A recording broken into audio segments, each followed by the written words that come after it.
मेरे बच्चे, यदि तुम्हें मेरा संदेश प्राप्त हुआ है तो निश्चित ही मैंने तुम्हारे लिए भी ये फ़ैसला ले लिया है, क्योंकि मैं केवल उन्हीं बच्चों के समक्ष अपना यह संदेश भेजूंगी जिन बच्चों के लिए मैंने यह फ़ैसला लिया है और जिन बच्चों की प्रार्थना मैंने स्वीकार की है। केवल उन्हीं को मैं कुछ बताऊंगी और यह भी बताऊंगी कि वो कौन सी प्रार्थना है जो मैंने तुम्हारी स्वीकार कर ली है। लेकिन तुम इस बात को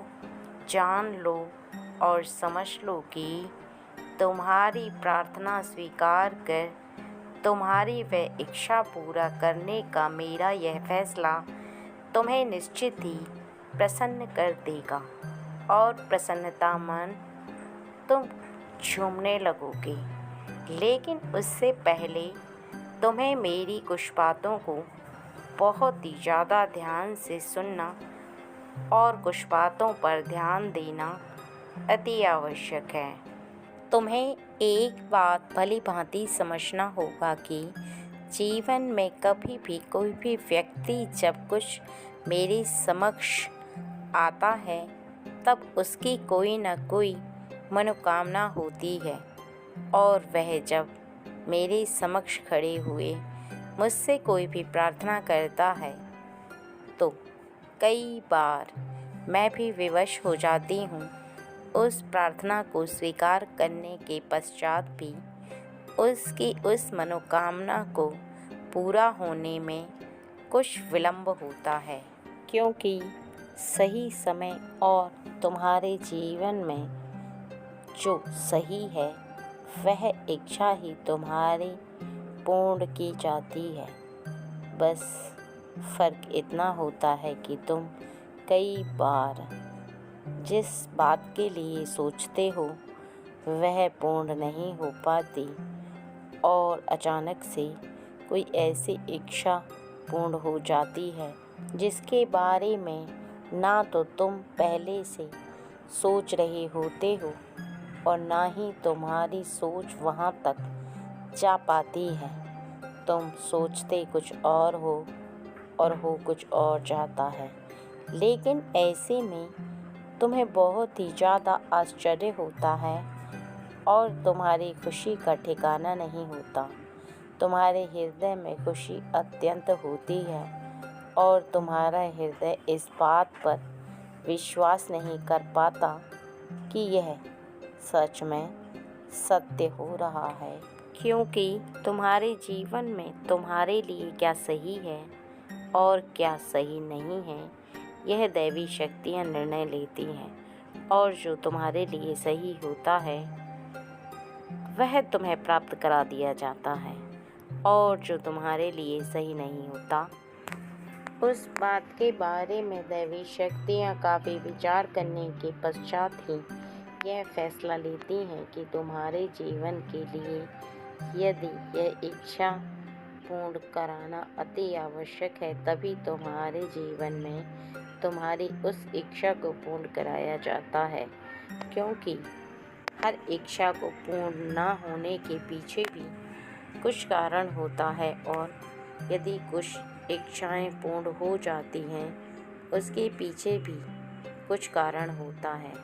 और एक ऐसी ही इच्छा तुम्हारी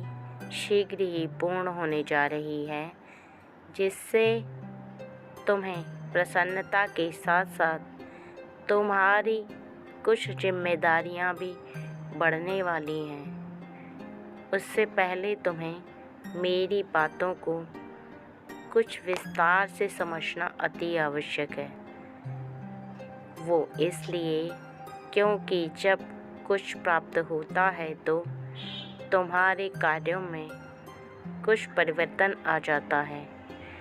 और तुम्हारे जीवन में जब तुम्हारे कार्य परिवर्तन करने के पश्चात तुम्हारी दिशाहीन हो जाती है तो तुम्हें प्राप्त होने वाली हर वो चीज़ की दिशा भी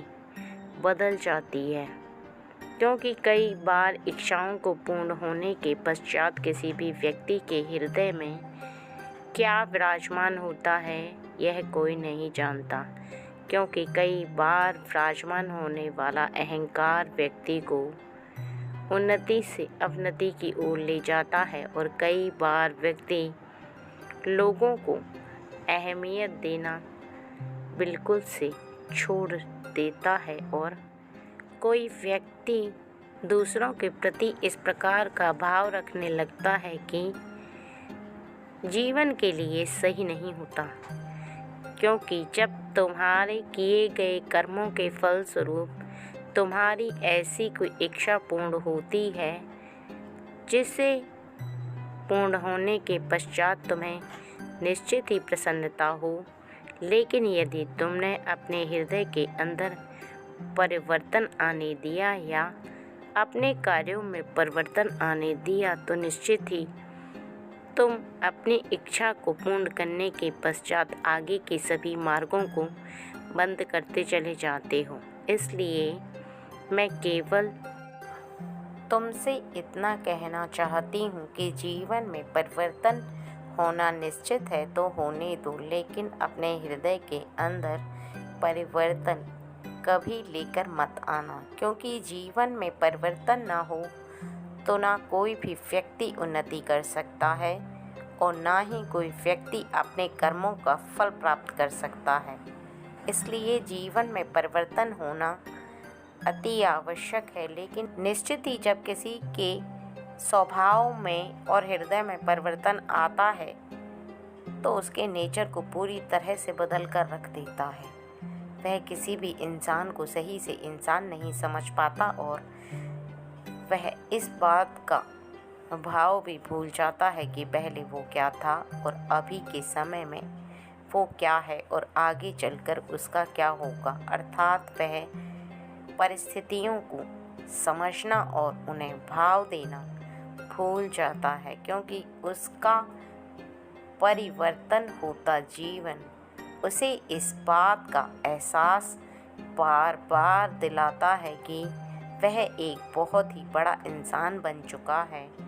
और उसके सामने कोई भी छोटा मोटा व्यक्ति उसके जीवन में कोई महत्व नहीं रखता।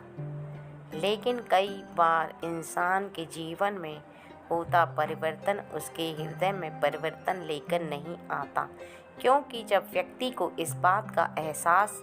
हमेशा रहता है कि पहले के जीवन में उसने कितनी परेशानियों को भुगता है और जीवन में परेशानियां आना केवल ईश्वर के हाथ में होता है, ना कि इंसान के हाथ में, और कब किसके ऊपर कोई भी परेशानी आती है यह किसी भी इंसान को पता नहीं होता। वह व्यक्ति अपने जीवन को बहुत ही साधारण तरीके से व्यतीत करता है और अपने जीवन में कभी भी स्वभाव में परिवर्तन नहीं आने देता और ना ही किसी भी व्यक्ति को छोटा बड़ा समझता है, बल्कि उसके हृदय का भाव उसे इस बात का एहसास कराता रहता है कि कोई भी व्यक्ति इस संसार में छोटा बड़ा नहीं होता, बल्कि किसी भी इंसान का समय बलवान और कमज़ोर होता है। जिसका समय अच्छा होता है वह उन्नति करता है और जिसका समय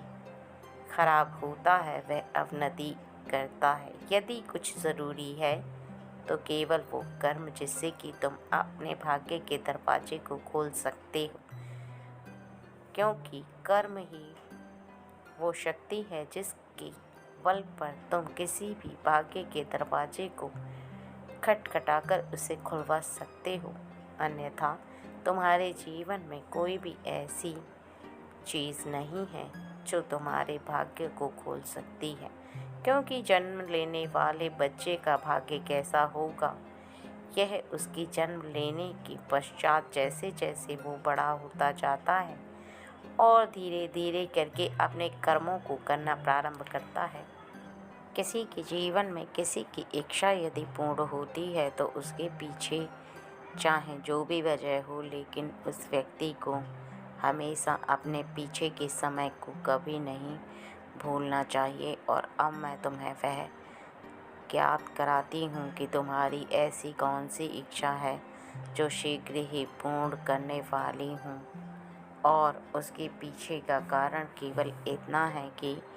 तुम जो बार बार मेरे समक्ष खड़े होकर प्रार्थना करते हुए आँखों में आंसू ले आते हो, और तुम्हारे हृदय में यह उत्पन्न होता है कि तुम कभी भी उस इच्छा को पूर्ण होता देख पाओगे या नहीं। मैं तुम्हारी उस इच्छा को पूर्ण करूँगी भी या नहीं। तुम बहुत बार दुखी होकर के प्रार्थना भी कर चुके, और तुमने मेरे समक्ष खड़े हुए कभी भी इस तरह का भाव नहीं रखा कि तुम मुझसे विश्वास तोड़ दो, अर्थात तुम्हारा विश्वास जो मुझ पर बना हुआ पहले था और आज भी बना हुआ है, इस बात से मैं अत्यंत प्रसन्न हूँ, और इसी वजह से मैं तुम्हारी उस इच्छा को तुम्हारी प्रार्थना के पश्चात पूर्ण करने जा रही हूँ। और तुम्हारी वह इच्छा यह है कि तुम्हारे जीवन में सबसे ज़्यादा कष्ट देने वाला वह व्यक्ति जिससे तुम अत्यंत परेशान थे, और तुम्हारे मन में बार बार यह बात आ रही थी कि ऐसे व्यक्ति को तुमसे बहुत दूर चले जाना चाहिए, या तुम उससे बहुत ही ज़्यादा दूरी बना लो, तो मैं तुम्हें इस बात को पूर्ण करके भी दिखाऊंगी, और तुम्हारी इस इच्छा को, इस प्रार्थना को अवश्य पूरा करूंगी मेरे बच्चे, क्योंकि तुम्हारे जीवन में तुमने बहुत ज़्यादा परेशानियां देख चुकी हैं। जहाँ पर तुम्हारी कोई गलती नहीं थी, वहाँ पर भी तुमने लोगों के क्रोध का सामना भी किया, और उसे बचाने के लिए खुद अपने ऊपर बहुत सारे ऐसे इल्ज़ाम लिए जिनके द्वारा तुम्हें बहुत ही खरी खोटी सुनना पड़ा। ऐसी बातें जो तुम्हें ना तो सुनने में प्रिय लगती थी और ना ही तुम्हारे हृदय को ऐसी बातें सुनना बर्दाश्त थी, लेकिन तुमने कुछ ऐसे लोगों के चलते सब कुछ बर्दाश्त किया जिन्हें तुम अपना मानते थे, लेकिन उन्हीं लोगों ने तुम्हारे जीवन में ऐसी कड़वाहट भर दी है कि अब तुम उन व्यक्ति से ना तो बात करना चाहते हो और ना ही उनके संपर्क में रहना तुम्हें पसंद है। बस तुम्हारा हृदय बार बार चीख चीख कर एक ही बात बोल रहा है कि ऐसे व्यक्ति को तुमसे दूर कर दिया जाए।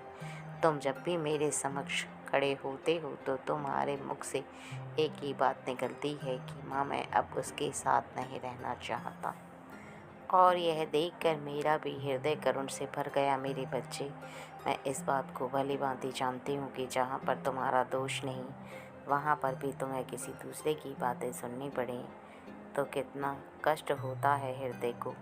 और परेशानियों से भरे जीवन को गुजारना और भी ज़्यादा मुश्किल हो जाता है। जीवन में सबसे ज़्यादा मुश्किलें तब आती हैं जब तुम कोई गलती नहीं करते और उस गलती की सज़ा तुम्हें मिल जाती है,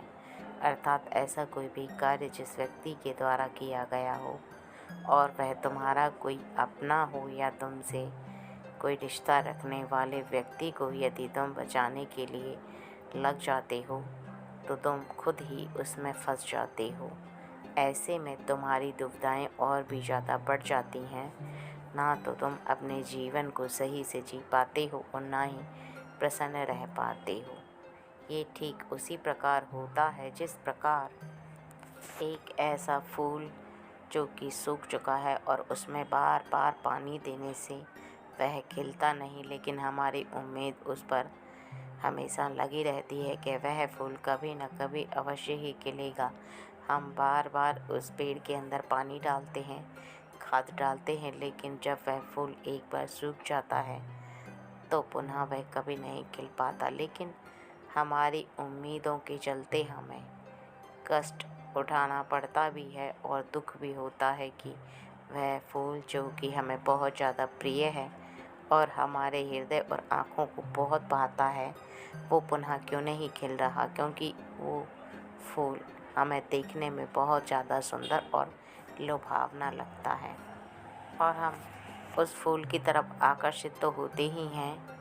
इसके साथ ही जब हमारे मन चाहे फूल पर खुशबू ना रहे और वह फूल मुरझा जाए तो निश्चित ही हमारा हृदय कष्ट से भर जाता है और हमारा जीवन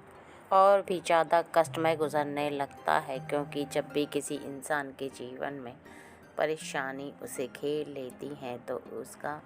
जीवन उसे और भी ज़्यादा बेकार लगने लगता है और उसे जीवन में और भी ज़्यादा परेशानी होती है। क्योंकि जब भी किसी इंसान के जीवन में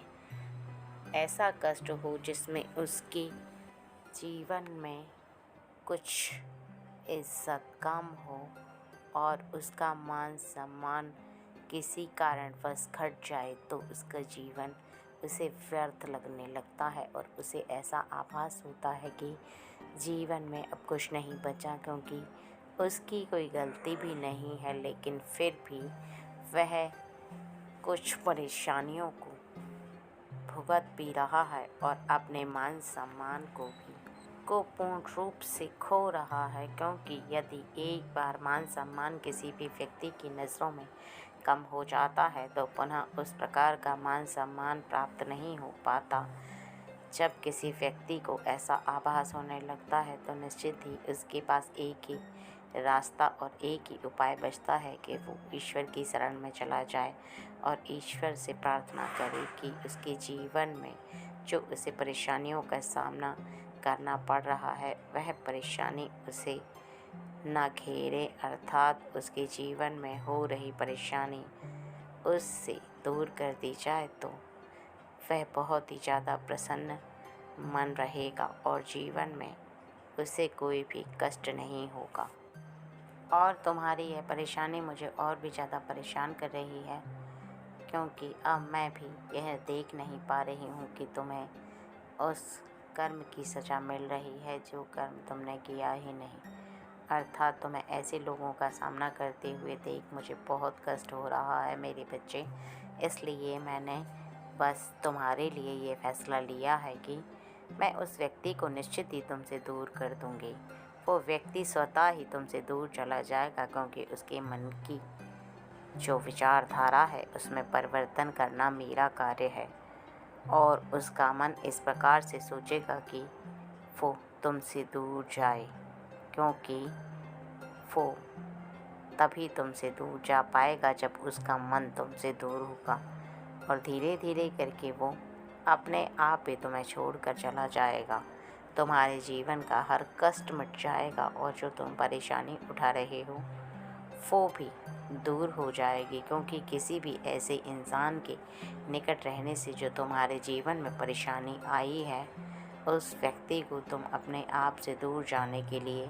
बोल भी नहीं पा रहे हो और कष्टों को उठाते चले जा रहे हो। ऐसे में जीवन बद से बदतर होता चला जा रहा है और तुम मुश्किलों से घिरते चले जा रहे हो।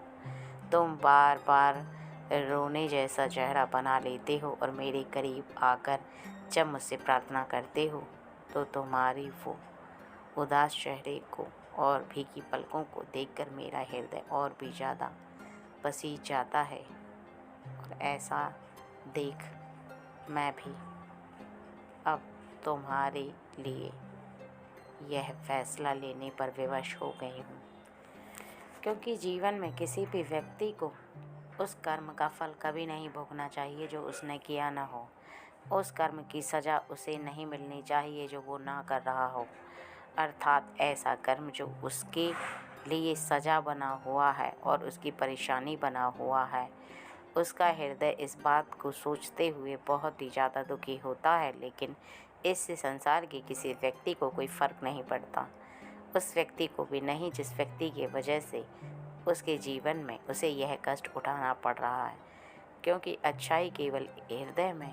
विराजमान होती है और जिस व्यक्ति के हृदय में विराजमान होती है वही बात को समझता है। और संसार में जो ज़्यादा समझदार होता है उसे ही हारना पड़ता है। जो मूर्ख होता है वह पागलपन करता है और अपनी जिद पर अड़ा रहता है। कुछ ऐसे कार्यों को करता रहता है जिसकी वजह से संसार में उसके साथ रहने वाले व्यक्तियों को उसके साथ रहकर उनको कष्ट उठाना तो पड़ता है, लेकिन वह इस बात को ना तो कभी समझ पाता है और ना ही जानबूझकर समझना चाहता है। क्योंकि ना समझ कोई व्यक्ति नहीं होता, लेकिन कुछ व्यक्ति हर बात को बारीकी से सोचते हैं और फिर उन पर फैसला लेकर कार्य करते हैं। लेकिन कुछ व्यक्ति ना तो किसी कार्य को करते हैं और ना ही फैसला लेते हैं, बल्कि वो बस ऐसे कार्यों को करते चले जाते हैं जिससे कि दूसरे व्यक्ति को उनकी वजह से कष्ट हो, और ऐसे में वो अपने करीब के हर व्यक्ति को परेशान करते हैं, उन्हें परेशानी देते हैं और उनके जीवन में परेशानी की बाढ़ आ जाती है। ऐसे में व्यक्ति उनकी वजह से परेशान तो होता ही है, साथ में उसे कष्ट भी उठाना होता है। लेकिन मेरे बच्चे, तुम फिक्र मत करो। जब तुम्हारे जीवन में तुमने कोई कर्म ऐसे किए हैं जिसकी वजह से तुमने काफ़ी शक्ति इकट्ठा कर ली है और मुझे प्रसन्न करने के लिए ना तो तुमने कभी कमी की थी और ना ही तुमने आगे के जीवन में कोई ऐसा कार्य किया है जिससे कि उसके फल स्वरूप तुम्हें कोई दंड दिया जाए या कोई ऐसी सज़ा दी जाए जो कि तुम्हारे लिए ज़रूरी हो, बल्कि तुमने ना तो ऐसी कोई गलती की है और ना ही तुम्हें ऐसा कोई दंड मिलना चाहिए। इस बात को समझना तुम्हारे लिए अति आवश्यक है कि जीवन में जब भी कोई व्यक्ति किसी भी व्यक्ति के संपर्क में आता है और यदि उसे इस बात का एहसास हो जाता है कि वह उसके जीवन की विडंबना बन चुका है, तो निश्चित ही वह किसी भी व्यक्ति को अपने आप से शीघ्र ही दूर कर दे, अर्थात किसी भी तरह से वो उससे दूर चला जाए, तो निश्चित ही उसके जीवन की होने वाली वह परेशानी दूर हो जाएगी और उसके जीवन में ना तो उसे कभी परेशानी होगी और ना ही वह उस परेशानी को कभी भुगतने के लिए तैयार होगा। क्योंकि परेशानी तब होती है जब तुम सभी सदस्यों को अपने साथ लेकर चलते हो और किसी को छोड़ना नहीं चाहते। यदि तुम अच्छा करते हो और कोई व्यक्ति यदि अच्छा नहीं करता है तो उसकी सज़ा कई बार अपनों को भुगतनी पड़ती है, और ऐसे में केवल वही लोग फंसते हैं जो समझते हैं और अपनों को बचाना चाहते हैं। लेकिन जो व्यक्ति इस बात को जान जाता है कि सामने वाला व्यक्ति गलत कर रहा है या कुछ ऐसे कार्य कर रहा है जो सही नहीं है, भले ही वह तुम्हारे अपने हैं, तुम्हें इस बात की फिक्र ना होते हुए तुम उससे यदि दूर हट जाते हो, उसे अकेला छोड़ देते हो, तो निश्चित ही उस व्यक्ति को भी इस बात की समझ होती है कि तुम्हारी इस वजह का कारण क्या है, अर्थात यदि तुम उससे दूर हुए हो तो उसकी वजह क्या है। लेकिन मेरे बच्चे, तुम्हें फ़िक्र करने की ना तो ज़रूरत है और ना ही आवश्यकता, क्योंकि यदि जब तुम्हारे कोई भी गलत कर्म नहीं किए हुए हैं तो तुम कदापि परेशान होने की मत सोचो। सोचो तो बस इतना कि तुमने अपने जीवन में उन कार्यों को करना प्रारंभ कर दिया है जिन कार्यों को करने से तुम्हारे जीवन में तुम बहुत सारी ऐसी शक्ति को अपनी ओर इकट्ठा कर पाओगे, जिस शक्ति के द्वारा तुम अपने जीवन की सुरक्षा भी कर सकते हो और अपने जीवन में हर प्रकार से तुम्हारा बचाव होगा, क्योंकि तुम्हारी सद्बुद्धि तुम्हें शीघ्र ही प्राप्त होने वाली है। क्योंकि मैं दूंगी तुम्हें वो बुद्धि। धन तो सभी देते हैं, लेकिन बुद्धि केवल वही देते हैं जो कि तुम्हारा भला चाहते हैं, जैसे सरस्वती और मैं और तुम्हारे विष्णुदेव, जो तुम्हारी बुद्धि को प्रबल कर देते हैं, जिससे कि तुम्हारे बिगड़ते हुए कार्य भी बनना प्रारंभ हो जाते हैं। तुम जब भी उनको पुकारते हो तो निश्चित ही वह तुम्हारी प्रार्थना को स्वीकार करते हैं और तुम्हारी बात को सुनने के पश्चात वह तुम्हारे निकट आकर तुम्हारी उस हर इच्छा को पूरा करने की, जिससे कि तुम्हारे जीवन में हर परेशानी तुमसे दूर हो जाए। लेकिन तुम भी इस बात को भली भांति समझ लो कि यदि जीवन में परेशानियां आती हैं तो कहीं ना कहीं तुम्हारी कुछ ऐसी गलती होती है जिसके बारे में तुम जान भी नहीं पाते और सोच भी नहीं पाते। जैसे कि यदि कोई व्यक्ति तुम्हें ज़्यादा परेशान कर रहा है, भले ही वह तुम्हारा अपना हो या पराया, फ़र्क इससे नहीं पड़ता, बल्कि इससे पड़ता है कि तुम्हारे जीवन में कौन व्यक्ति कितना महत्व रखता है। अर्थात जो व्यक्ति तुम्हारे जीवन के लिए खतरा बना हुआ है, ऐसे व्यक्ति के निकट रहने से तुम्हारी मुश्किलें और भी ज़्यादा बढ़ जाती हैं। और यदि तुम ऐसे व्यक्ति से शीघ्र ही दूर हो जाते हो तो निश्चित ही तुम्हारी परेशानियां घट जाती हैं। ऐसे में तुम्हें इस बात को सोचना चाहिए कि यदि कोई व्यक्ति तुम्हारे लिए परेशानी का विषय बन चुका है, तो चाहे वह व्यक्ति तुम्हारा अपना है,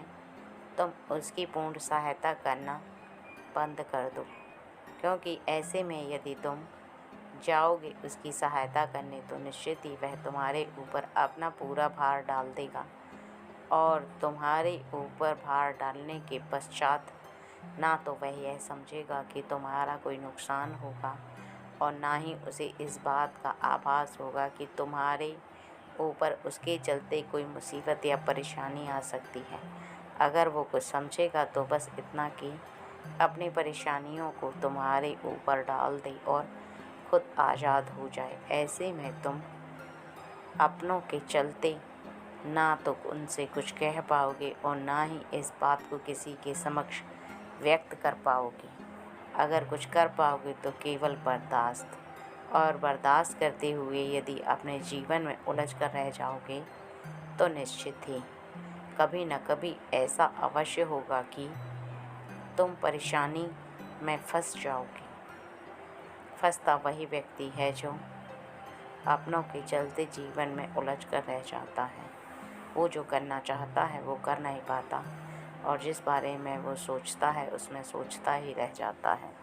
क्योंकि ये एक ऐसी माया जाल है जो कि प्रेम की माया जाल है। परिवार के सदस्य हों या अपने मित्र हों या अपने करीबी लोग जिनसे हम बहुत ही ज़्यादा प्रेम करने लगते हैं, उनके जीवन के बारे में फ़िक्र करना प्रारंभ कर देते हैं। और ऐसे में यदि हम फ़िक्र करते हैं तो फिर हमें इस बात का आभास होता है कि कोई भी व्यक्ति